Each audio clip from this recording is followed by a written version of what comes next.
Magandang araw mga ka-repairman, no? So ito, nakita nyo may isa naman tayong stand pan na hindi naikot.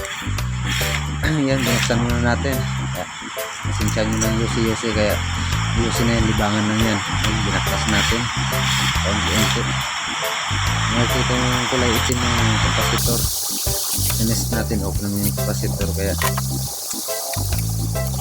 bakasin lang muna. Tingnan natin yung steel bushing, baka hindi na siya naikot dahil matigas talaga siya ikot. Ayun, sinubukan ko yung matigas nga, kulang sa langis kasi kadalasan dyan nagdadry yan yung ituturo ko yun, nagdadry talaga yung o-ring nyo na yung bushing yan, bushing. Pero inidiyahan ko yun, lagyan namin ng foam tapos langis para ano lang siya, mga good for 1 month na gamit. Bagay ng langis, lagyan mo naman ng langis.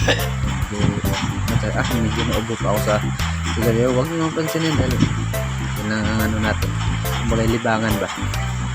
Mga ka-repairman, kung mga ganyan ma-encounter nyo sa mga stand pan nyo, dalawa lang yan. Pag hindi siya matigas umikot, yun yung o-ring nya, baklasin nyo lang kahit mag-DIY kayo dyan, okay na yan. Lagyan nyo lang ng langis para umikot siya.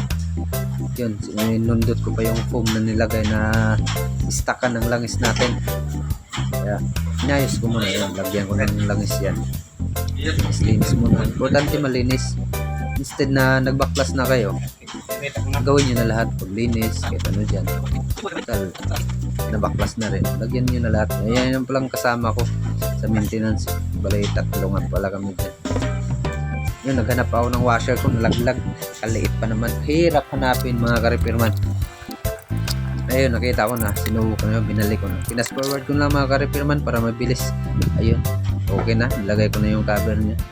Pero pag may mga sira kayong electric fan, hindi naman totally sira, malalaman nyo kung hindi sira kahit hindi siya umikot. Pag inon nyo, hawakan nyo yung ulo nya, nagbabibrate yan.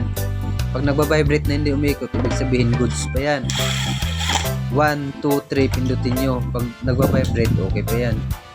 Pero pag ayun, gumana na yung electric pa natin, okay, 1, 2, 3.